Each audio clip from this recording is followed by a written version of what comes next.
Rozprávka islandská o rybárskej dcére Signy. Žil raz v jednom kráľovstve kráľ a mal jediného syna. Princ Liny bol taký driečný a odvážny, že otcovi pri pohľade na neho srdce trepotalo od radosti. V tom kráľovstve žil aj chudobný rybár s jedinou dcérou Signy, šikovnou a peknou ako obrázok. Každý deň, keď sa dalo vyplávať na more, chodievali rybári chytať ryby.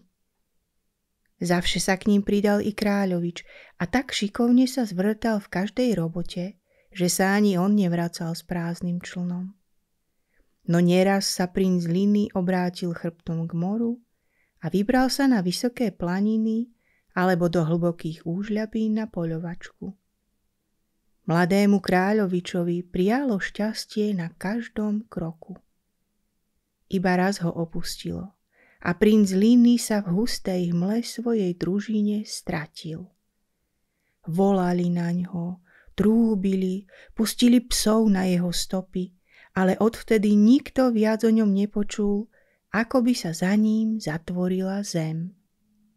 Darmo ho v celom kráľovstve vodne v noci hľadali. Nenašli po ňom ani znaku. Všetci dobrého kráľoviča oplakali a zúfalý kráľ vyhlásil, že štedro odmení každého, kto mu prezradí, čo zašlo princa Linyho. A tomu, kto mu syna živého privedie na kráľovský dvor, hneď oddá polovicu kráľovstva. Odkedy sa mladý kráľovič stratil, starý kráľ nemal pokojnej chvíle, chradol od žiaľu a bol už viac mŕtvy ako živý. O stratenom princovi Linym sa dopočula aj Signy v rybárskej chalupe a zaumienila si, že i ona pôjde hľadať kráľoviča. Prejde krížom krážom celý ostrov a nevráti sa, kým nepríde milému Linymu na stopu, veď sa azda nerozplynul v hmlách. Ešte v ten večer poprosila otca i matku, aby ju vypravili na cestu a dali jej trocha jedla i teplé šaty a sľúbila, že príde hneď, ako sa vyzvie niečo o kráľovičovi. Sprvu nechceli v rybárskej chalupe o niečom takom ani počuť. Veď smelí mládenci pochodili celý kraj, nevynechali ani jedinkú skalnú puklinu, prešli po planinách, vypytovali sa pastierov a nikto sa nič nedozvedel o princovi Linym. Nuž povedz, čo zmôžeš ty, malá a slabá? Azda práve preto, že som malá i slabá, zviem viac ako mocní mládenci. Nazriem i tak, kde oni nenazreli, veď ma len puste. Uvidíte, že sa nestratím, ale prinesiem vám i sebe šťastie. Na veľa rodičia vypravili Signy s kapsičkou na pleci do šíreho sveta. Išla popri brehu mora, preskakovala bystriny, škrabala sa na drsné sivé bralá, schádzala na paše so skúpou trávou, oddychovala na machu a vypytovala sa pastierov, či nevedia o princovi Linym. No o stratenom kráľovičovi nikto nič nevedel. Raz podvečer prišla do hlbokej rokliny. Už ledva stála na nohách, ďalej nevládala. A tam nikde ani chlb machu, kde by hlavu zložila. Zrazu sa jej pod vysokým bralom ukázal vchod do jaskyne. Opatrne tá vošla a čo tu vidí? Stáli tam dve mohutné tmavé postele, jedna zakrytá striebornou prikrývkou, druhá zlatou. Na čele postele so zlatou prikrývkou boli namaľované labute a pod nimi akýsi nápis v neznámom písme, aké Signy ešte nikdy nevidela. Na posteli ležal princ Liny prikrytý zlatou prikrývkou. Keď dievča vošlo, ani sa nepohol, hlboko spal. Signy podišla k posteli a potriasla princa za plece, Budila ho milými slovami, prosila, aby sa aspoň pohol, otvoril oči a prezradil jej, či je chorý a či zdravý a prečo sa tu pred celým svetom schováva. No nič nepomáhalo, kráľovič len spal a spal. V tom začula Signy pred vchodom akýsi buchot. Prikrčila sa chytro za dvere a len trpla od strachu, čo sa bude robiť. Do jaskyne vošli dve obrine. Boli také ohavné, že sa Signy roztriasla na celom tele, keď ich zazrela. Staršia hneď vo dverách zahučala. Fuj, fuj, cítim človečinu. Mladšia ju tíšila. Ako by si necítila človečinu, veď je tu náš princ Liny. Obe obrine potom pristúpili ku kráľovičovej posteli a jedným hlasom zvolali. Labute, labute, zaspievajte, Linyho zo spánku preberajte.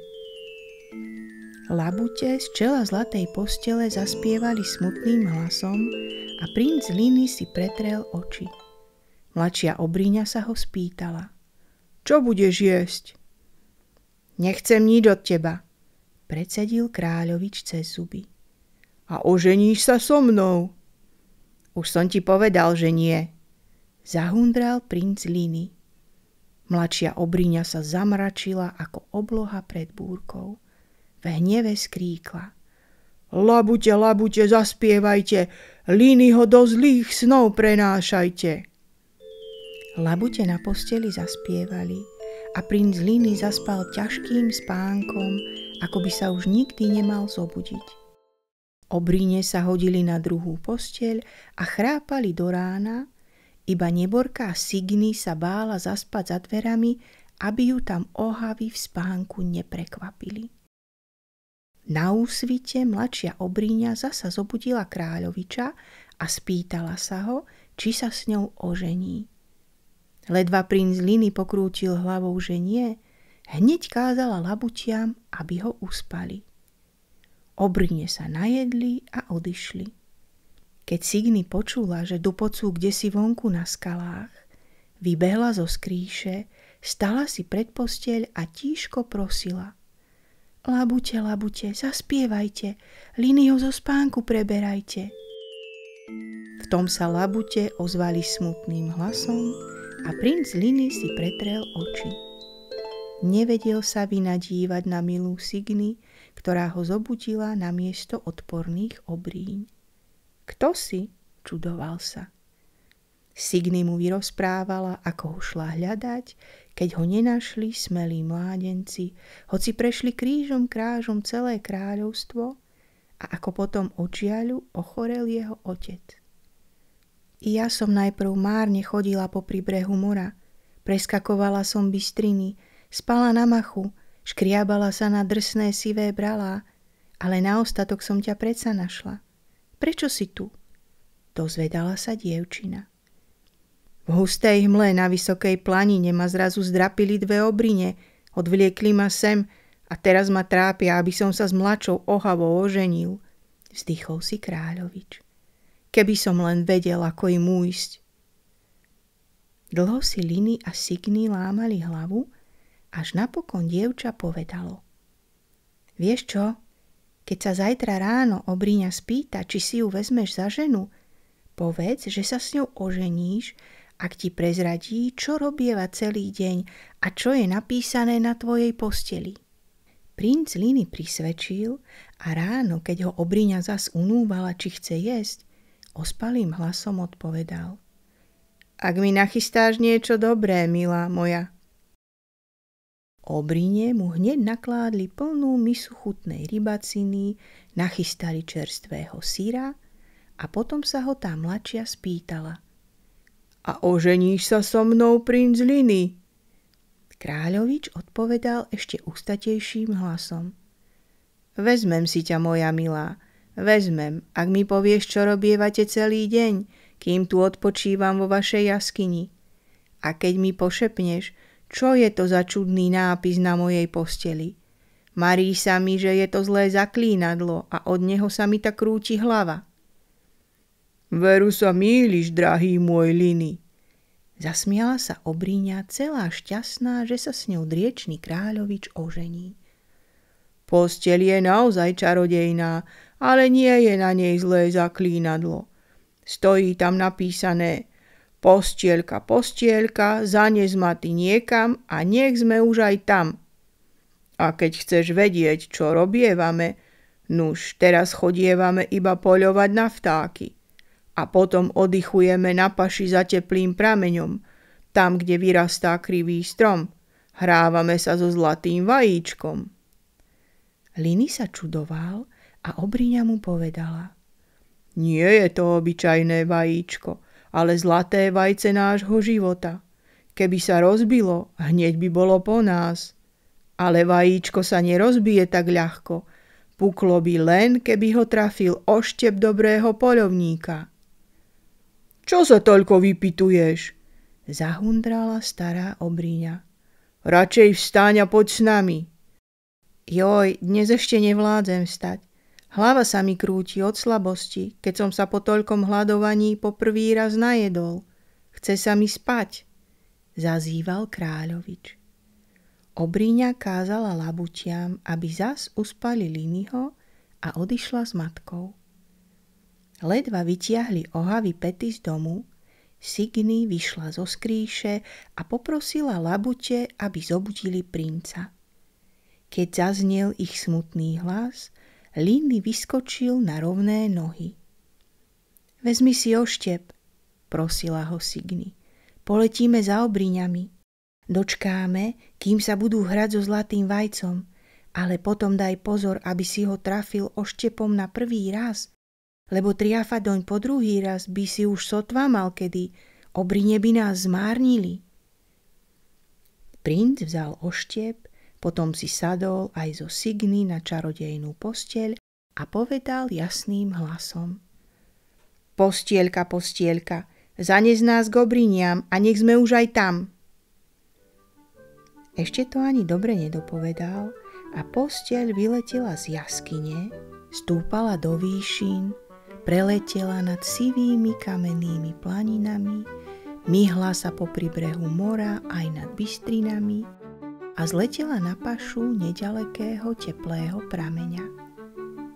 Všuchla sa pod konáre krivého stromu, že ju ani zblízka nebolo vidieť. Liny sa vyškriabal na strom a keď si sadol do rásochy, zrazu zazrel Obríne, ako si na paši pohadzujú zlaté vajce. Kráľovič mieril dlho, kým zasvišťal jeho oštep a prebodol zlaté vajíčko. V tej chvíli bolo po Obríniach. Signy a Liny sa vrátili do jaskyne, navršili do postele kopu pokladov, čo kedysi nazbíjali Obríne po svete, a zamierili rovno k moru do rybárskej chalúbky. Ani vypovedať sa nedá, akú radosť mali rodičia, keď sa im dcéra šťastne vrátila aj s kráľovičom. Na druhé ráno sa princ Liny tížko zakrádal domov. Bál sa predstúpiť rovno pred oca, aby mu nečakaná radosť neublížila, keď ho žiaľ tak zlomil. Signy, vyobliekaná do sviatočných šiat, žiarila od šťastia ani jasné slniečko. Vykračovala si rovno do kráľovského zámku. Ešte aj smutný kráľ sa usmial, keď ju zazrel. Prečo si prišla, dcérka? Spýtal sa. Idem s dobrou novinou, odpovedala Signy. Prinášam vám novinu o princovi Linym. Ach jaj, dievča, vzdychol si kráľ, ako by mu hneď malo srdce puknúť. Ak nevieš niečo o ňom celkom isto, radšej mlč, nerozprávaj pletky, netráb ma daromne. Ale ak vieš niečo isto, vrav chytro, nepredlžuj moje trápenie. Veru to viem isto, preto som prišla, odpovedala Signy smelo.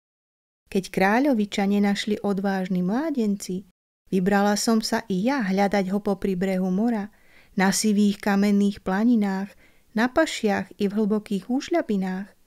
a tam som ho i našla v moci odporných obríň. Chytro, dievča, chytro nás tam zaveď. Vyskočil kráľ a zrazu akoby boli z neho roky spadli. Netreba ísť tak ďaleko, priviedla som ho domov, povedala Signy a v tom vošiel do siene i sám princ Liny. Ani vypovedať sa nedá, akí šťastní boli v tej chvíli všetci. Onedlho rozposlal kráľ poslov po celom kráľovstve, aby zavolali hostí na veselie. Potom oddal polovicu kráľovstva Signy, druhú polovicu dal synovi a hneď vystrojil mladým svadbu.